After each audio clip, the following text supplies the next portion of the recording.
Sit or stand, sit or stand. All right, I'm going to try sitting. If it doesn't work, I'll stand. But, all right, yeah, I think this might work. So, who knows what season we're in? What are we doing right now? St. Mary's Fast. And how long is St. Mary's Fast? 2 weeks.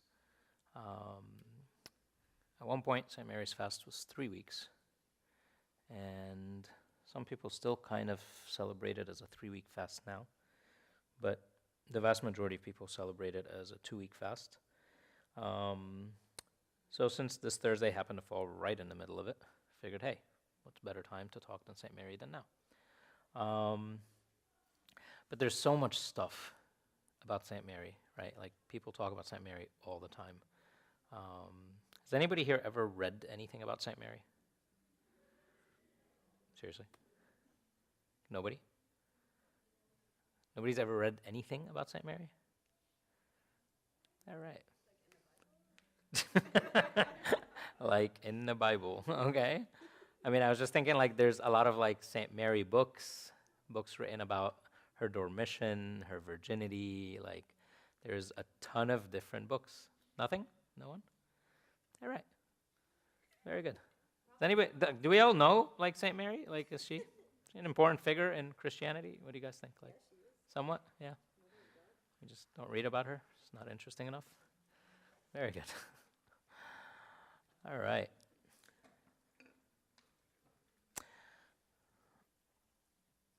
I can't believe you guys haven't read about St. Mary. Like, this is really kind of like, this is bothering me. Like, What books have you read that we have not? Can you share? You're like, I don't know, maybe I didn't. I just don't remember. Like, what books have you been reading? I mean, there's a lot written about her. Like, a lot of different church fathers write about her dormition. Her virginity was attacked over the years. The fact that she is the mother of God, the Theotokos, and, like, what does that mean? Why is she not just the mother of Jesus? Like, there's just a ton that's been written about her. Theological books, there's church fathers that write, like, entire homilies about her. There's hymns all about St. Mary.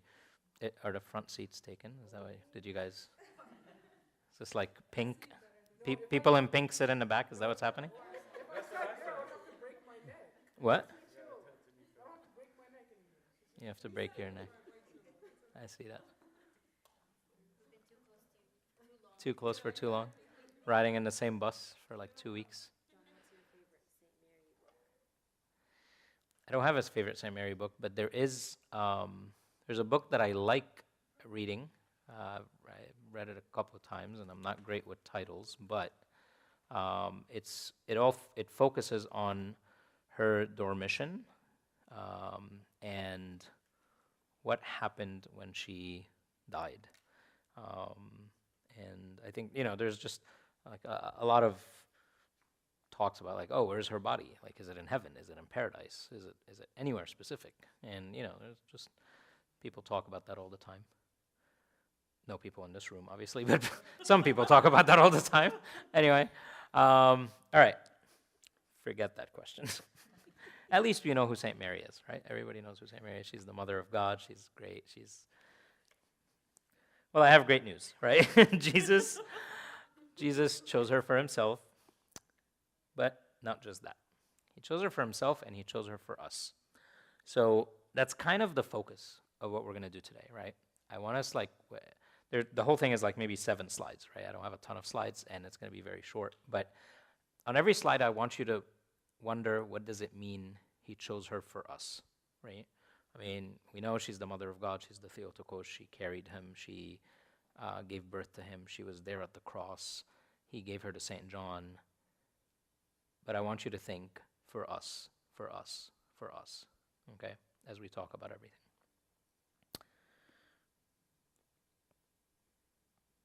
There we go. So, first thing I wanted us to talk about is the fact that she was chosen, right? There are billions of women that have lived on this earth. There are probably billions more that are going to live on this earth. But out of them, just one, right? And when you read some of the church fathers, a lot of them will say that a part of the design was for St. Mary, right? She was a part of the design of salvation. She wasn't a side character, she was a main character. Besides Christ, obviously, character number one, she is the second character in all of salvation. So sometimes people take St. Mary and think about her in this like background character, right? And that's, I think, by design what she did for herself, right? She didn't speak much. She always just thought and prayed. But in doing so, we don't see a lot in the Bible about St. Mary. So we kind of think about St. Mary as the great mother of God, but in the story of salvation, we almost like put her in the background. Like, okay, she delivered Jesus, and then she just sat back. But that's not quite it. And that's why she was chosen, right? Like, she really had to play a very, very important role, and we'll understand a little bit about that role today. St. Augustine says, she conceived him in her heart before she conceived him in her womb. That's one of those things that's really important, because the next quote is kind of like confusing. So I wanted to make sure we understand the next quote by this quote, okay? St. Augustine also says, he knew his mother in predestination. Of course, that word confuses everybody, so just take a deep breath, and we'll explain it in a second. He knew his mother in predestination even before he was born of her, even before as God. He created her of whom, as man, he was to be created. He knew her as his mother. But we get confused by this concept of predestination. Now, I want you to put that inside the other quote. She conceived him in her heart before she conceived him in her womb. What does that mean? That means that because God knew how she would have him in her heart, how she would live a life of humility, how she would live a life of obedience, how she would be the perfect one that he can come and take flesh from, that's why it uses the word predestined her, right? This concept of God's foreknowledge and the word predestination, when you put it together, you have to put in between the two words the will of man, right? So she was chosen because of who she was going to be, because of what her heart was going to look like, right? Because when she was in the temple, I think her parents died at 6 and at 8 years old. So by 8 years old, she had entered the temple. And from 8 to about 13, she's in the temple, and she has no parents. But I was listening to a sermon from Pope Shenouda, and Pope Shenouda said a sentence that was really cool. He said, when she lost both her parents, she dedicated all her energy and all her attention to loving the Lord. So sometimes, like St. Paul says, I wish you were all as I am, that he was single, right? And he can just give all his attention to the Lord.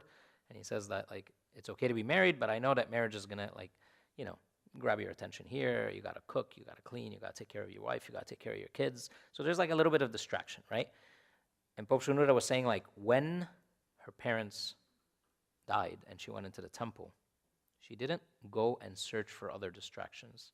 She took all of her attention and geared it towards the Lord. Now, God knew all that. God knew that there's this little girl named Mary, and that she is going to be born, and her parents are going to die, and she's going to go into the temple, and she's going to choose to take all her attention and to give it to him, and to wholly dedicate herself to him. And that's why, from a very young age, in her mind, she had determined, I'm going to be a virgin forever, right? I'm just going to dedicate my life to the Lord. I'm going to be a virgin. So when the angel came to her and said, hey, I got some news for you. Plans are about to change, right? You're about to give birth to a baby. The one thing she said is, well, how come? I've never known a man. I don't plan on knowing a man, right? How is this going to happen? So she was chosen.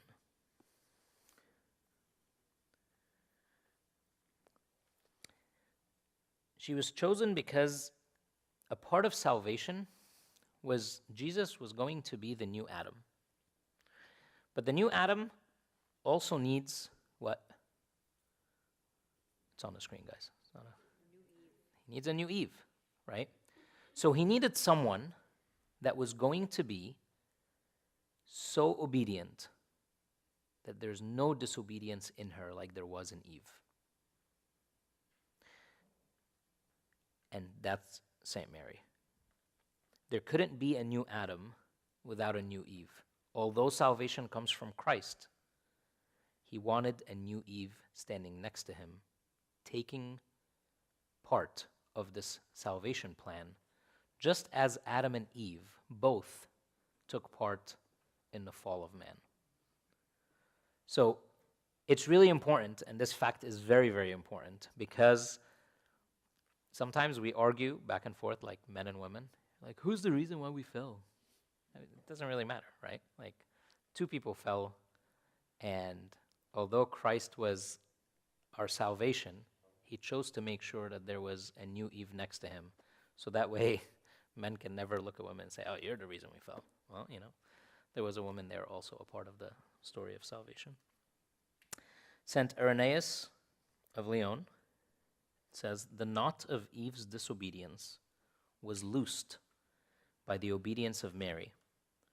For what the virgin Eve had bound fast through unbelief, this did the Virgin Mary set free through faith. Now remember, I told you every slide we're going to go through, I want you to think for us. For us, right? What St. Mary was doing when she had this much faith is she was setting humanity on a place, on a way forward that says you don't have to be like the first Adam and Eve, right? Here I am, a woman born, choosing to be obedient.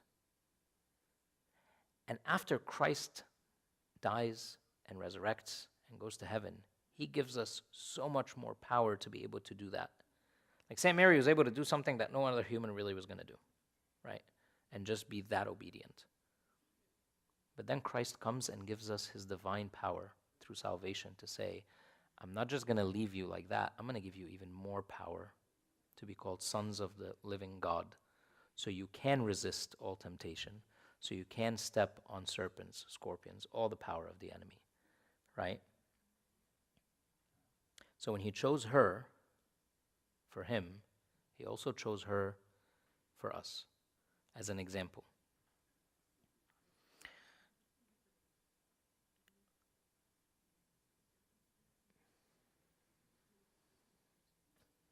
Here's the interesting thing. Who knew that this little girl was going to be the mother of God when she was born? What? God. Only God. No angels knew. No archangels knew. It was only revealed to them when Archangel Gabriel received the message to go give to St. Mary.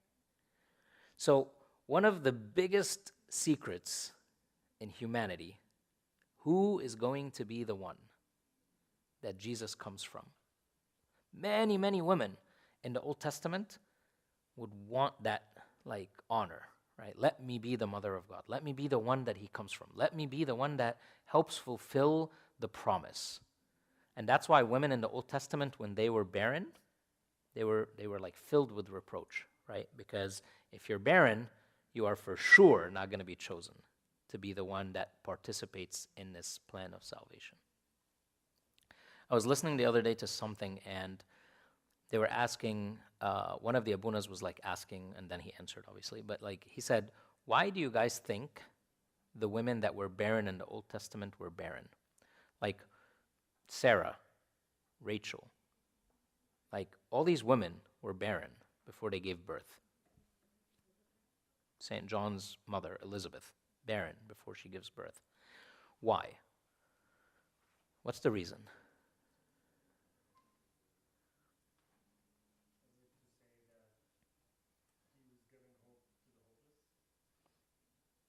God was giving hope to the hopeless? The ones who were furthest away from expecting to be that, to receive the honor were the ones who had. What was he building, though? What was he building? Faith in who? I think in the woman and their husbands and him. I think he was building faith in the future people that would receive Christ. So, the way Abuna explained it, which I thought was really interesting, I had never really thought about it this way, but I figured I would share it with you guys. Knowing that God can take a woman who is barren and beyond childbirth age and giving her the ability to give birth shows that God is in control of what?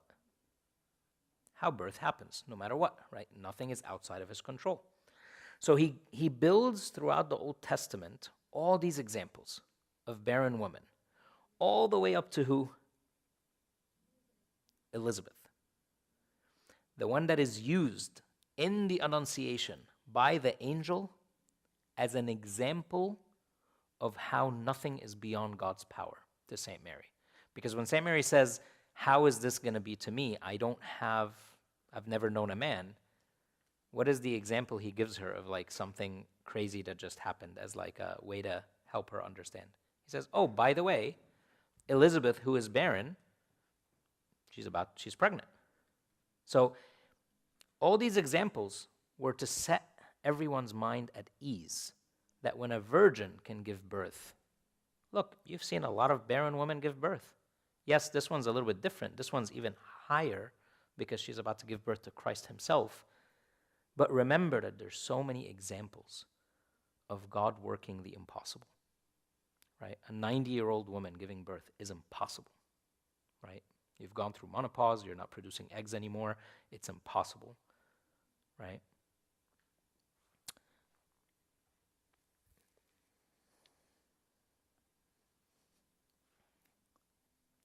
So she was chosen, she was the new Eve, and she is his mother.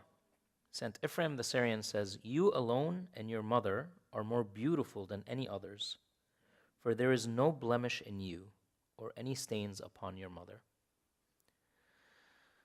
All right, I'm done sitting. Sorry. I tried to do it for the whole time. I can't. I thought this was a really cool quote because one of the things that I think hinders us when we think about St. Mary is we think of her as something that is unattainable. Like, whenever we tell somebody, like, oh, struggle for perfection. Be perfect as your Father in heaven is perfect.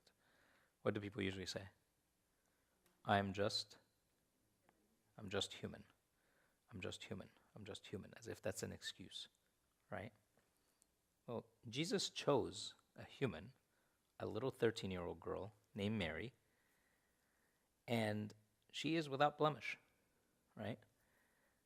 Now, you can read the church father writings, and some of them will say, that started at when she conceived Christ. Some of them will say it was before, but all say that after and from the point of conception moving forward, she is without blemish. Is she without blemish because Jesus added something to her extra? Like, did he give her like a little button, like to turn off sin or turn off desire? No, right? But he did choose her because of who she is. Because she is someone who chooses to be obedient, chooses to live humbly, chooses not to speak too much. Somebody raise your hand and tell me, why is speaking too much always going to lead to sin? Like, if we have to start thinking about things I need to delete out of my life, if I want to be perfect as my Father in heaven is perfect, one of the things is going to be what? Talking. You just talk too much, there's just no way. Why is that?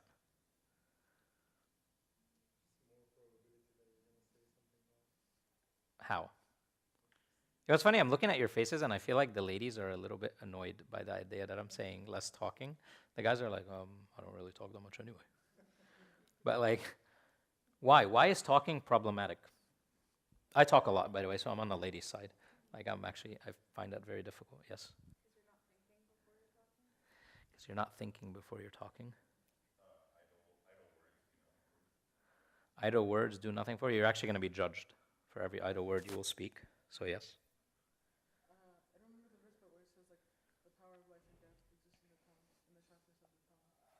Very good. What else?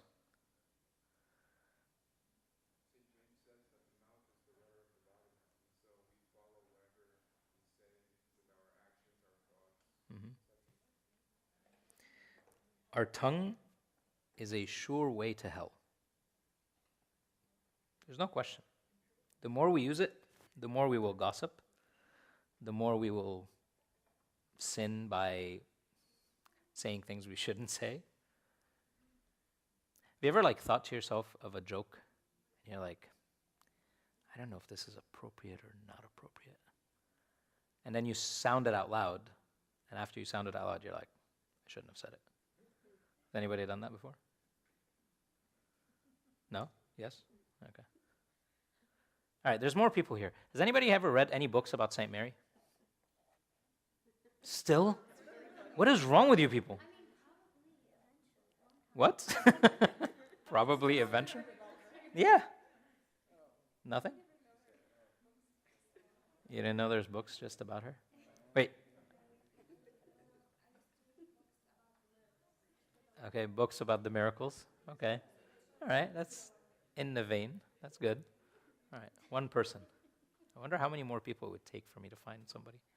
Anyway.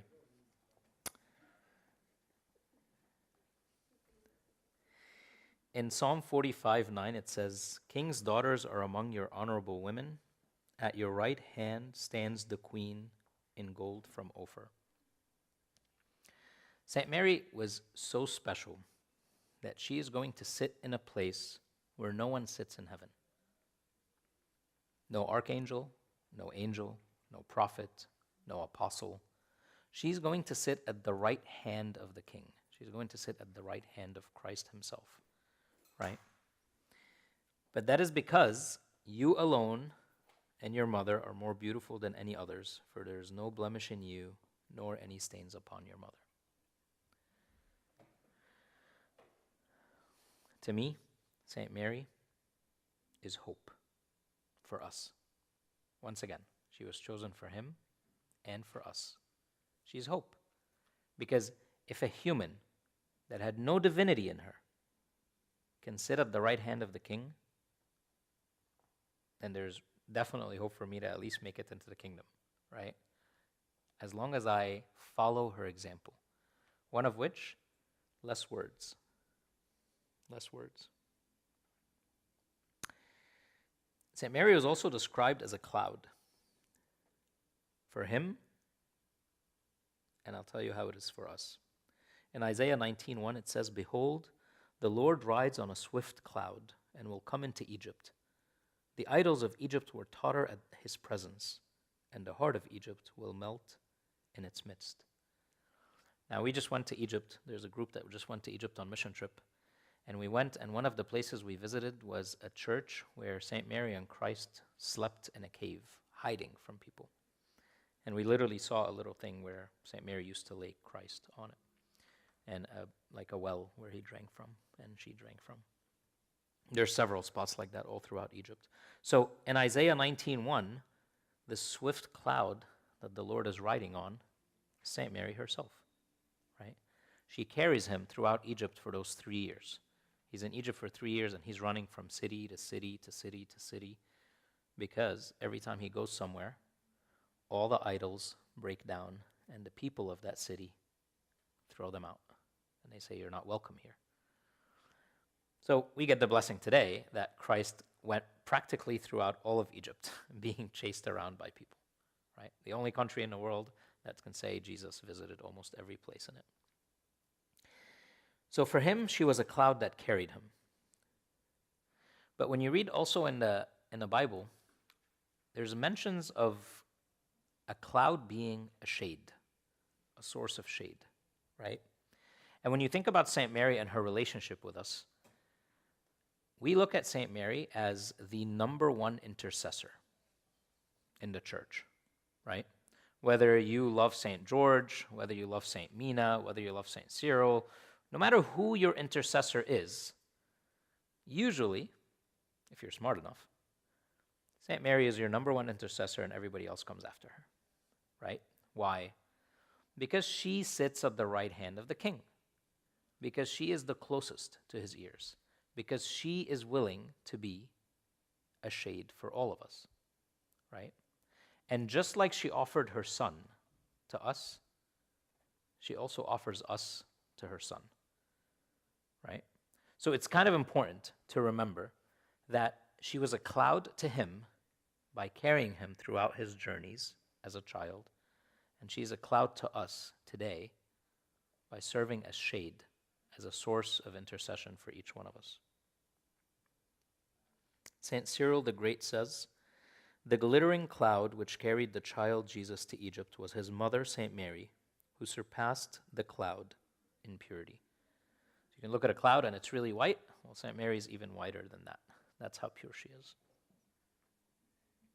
I added some of these quotes from the church fathers just so you guys see, somebody like Cyril the Great was in the 400s. Somebody like Irenaeus was 100 something. So Augustine, 300 to 400, whatever he is. The church has always had this relationship with St. Mary, right? Sometimes people look at our relationship with St. Mary today and they think of it as oh, why are you guys so attached to St. Mary? We're not. The church always has been, right? So when you go back and you look at the church fathers and what they wrote, St. Mary was a consistent topic in their mind, right? Because she represented so much more in the plan of salvation, in her relationship with us, and of course, in her relationship with her Son, our Savior, Jesus Christ. And we come to the fact that she's our mother. In the Gospel of St. John, chapter 19, verses 26 and 27, it says, "When Jesus therefore saw his mother and the disciple whom he loved standing by, he said to his mother, 'Woman, behold your son.' Then he said to the disciple, 'Behold your mother.' And from that hour, that disciple took her to his own home." Now, when you're a little kid, you learn, is it the 7 things? I was a bad little kid, so I didn't learn too much. The 7 things that Jesus said on the cross, right? But this is one of them. So out of all the breaths that he can barely take, he took 7 breaths and said 7 things, and this is one of them, right? And of course, as a little child, the thing you really focus on is what?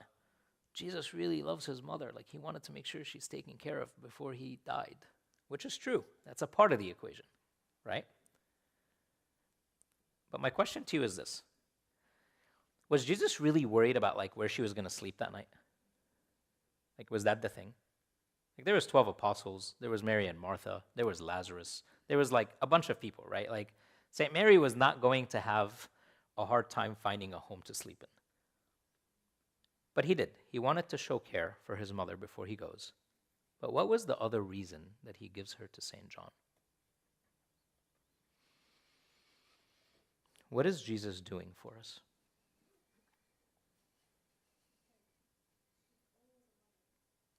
To who?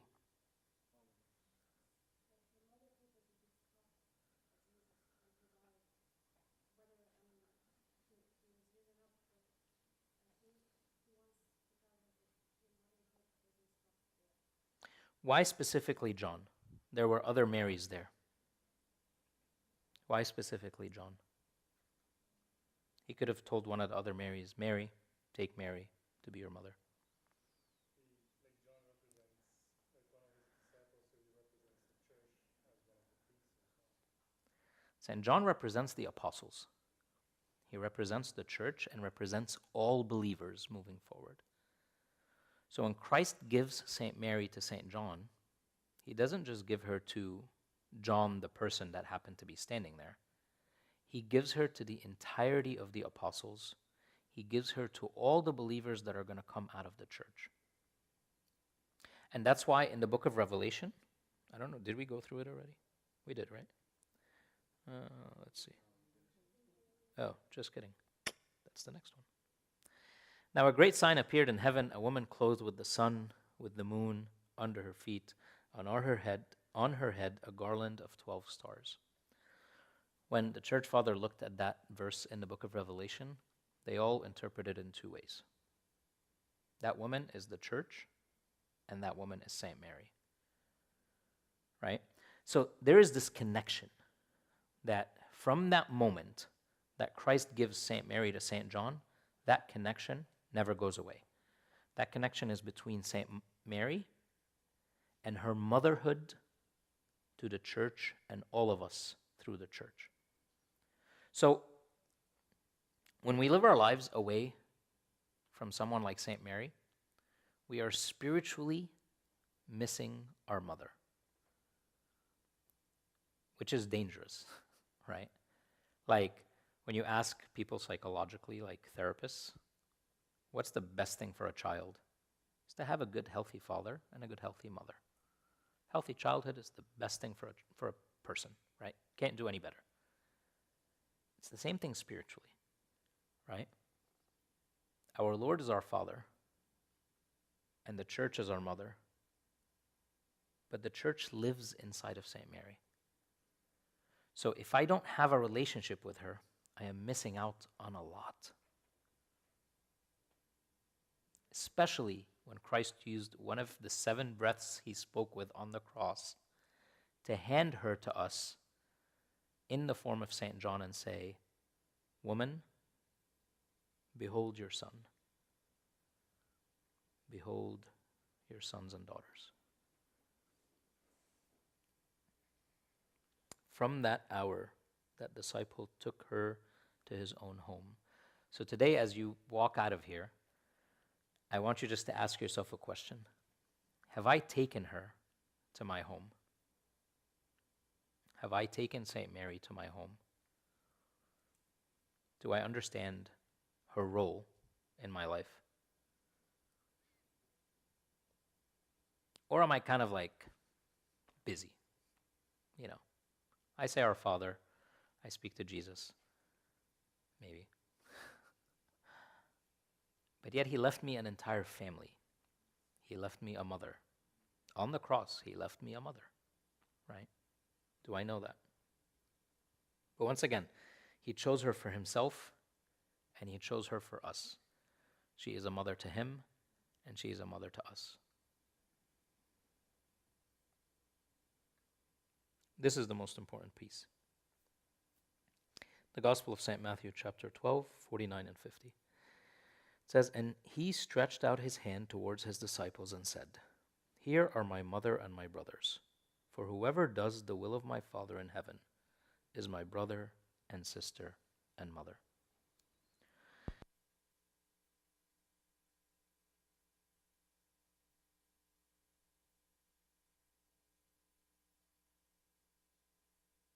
In this part of the Bible, they're telling Jesus, your mother and your brothers are waiting for you outside.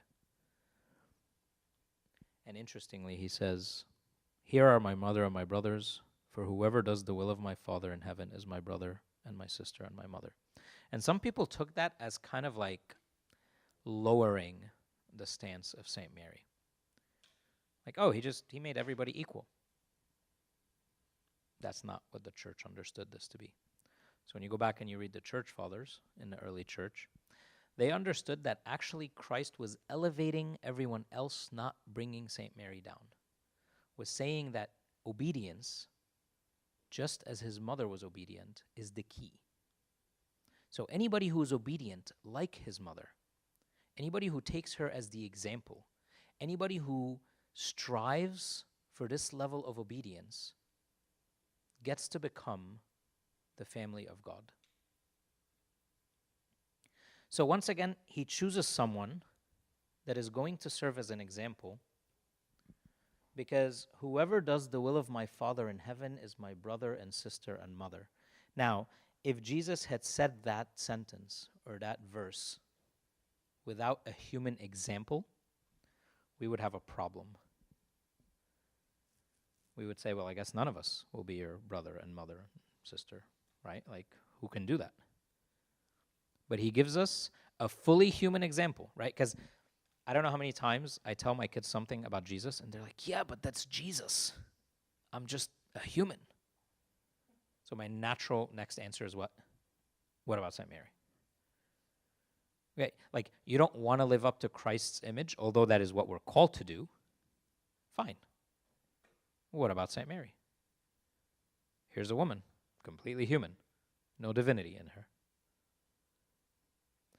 So Jesus chose her for himself because she was going to be the only one that can have the Son of God living inside of her, being born of her, and show zero pride in the process.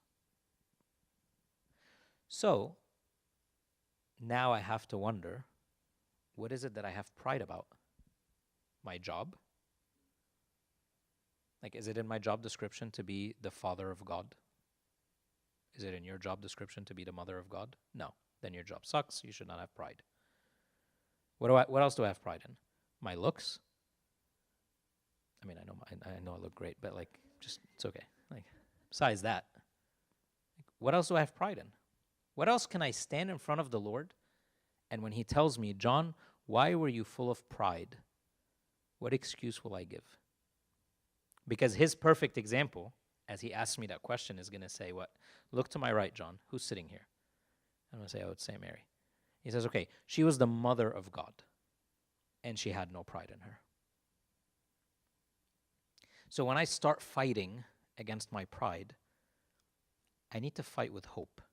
I need to fight with an understanding that it's doable if I'm really fighting. But her humility didn't come out of nowhere. It came out of a practice of obedience.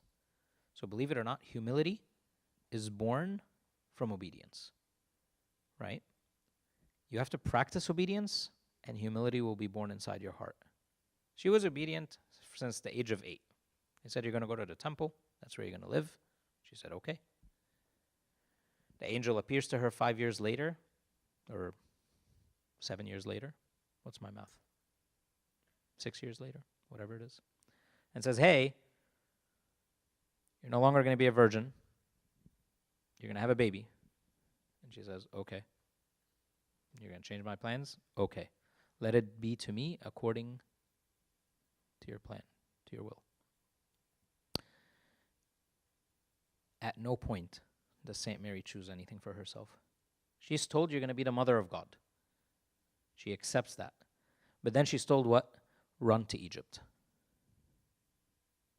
Because you're going to run away for 3 years because somebody's trying to kill you. But what do you mean somebody's trying to kill me? I'm the mother of God. Why aren't there angels coming down here and protecting this whole area?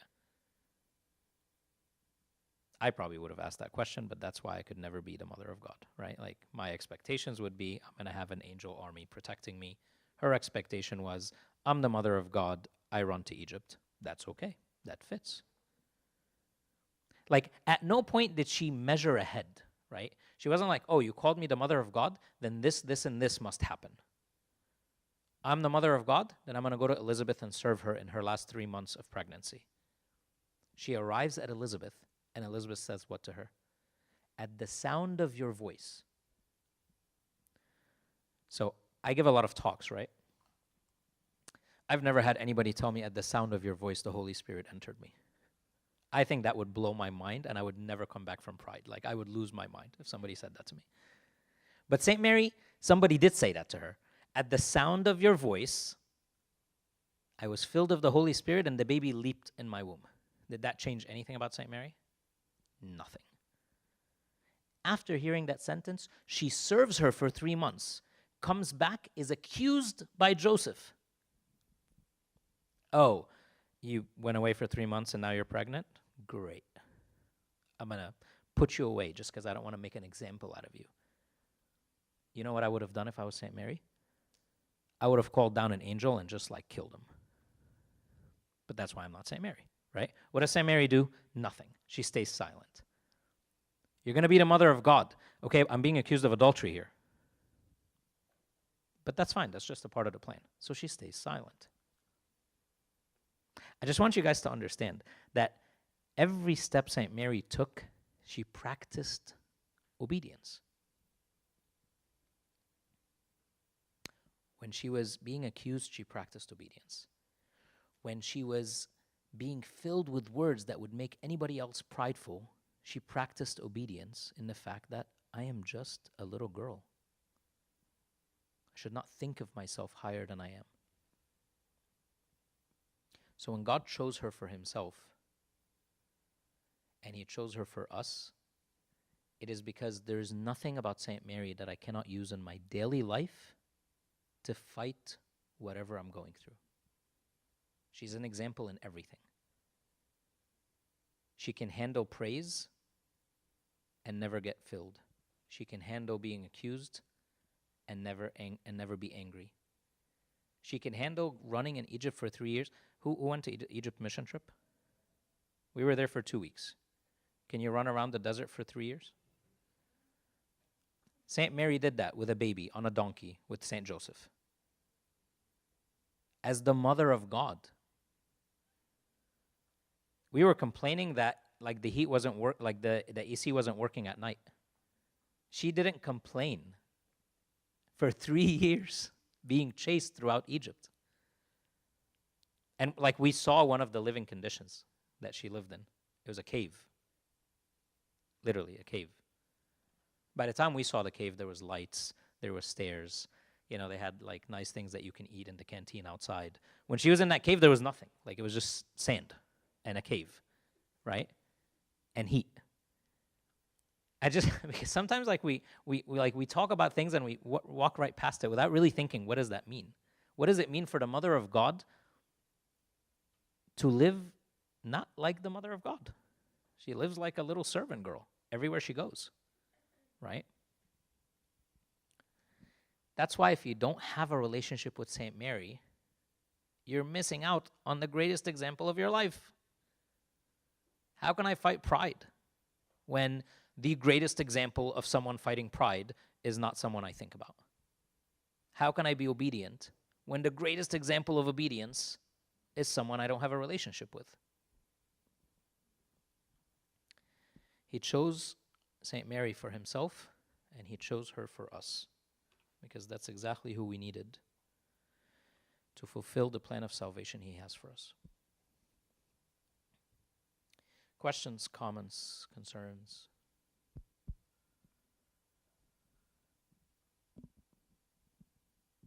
There's no way. So you guys don't read books about Saint Mary, and you don't want to ask questions about Saint Mary. All right, fine. I'll put book recommendations on the group when I go home. I don't know titles very well, but there's quite a few books out there that are really good. You can start with like Saint, what? I was literally about to give one. You see how more talking gets you in trouble? That's why we should be like Saint Mary and talk less.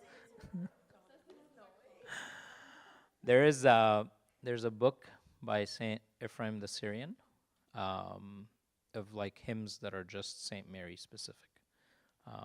Sometimes you find it in a bigger hymnology book that he has, and sometimes they sell it just with those hymns. So I think that's a really cool book. What else? Yes.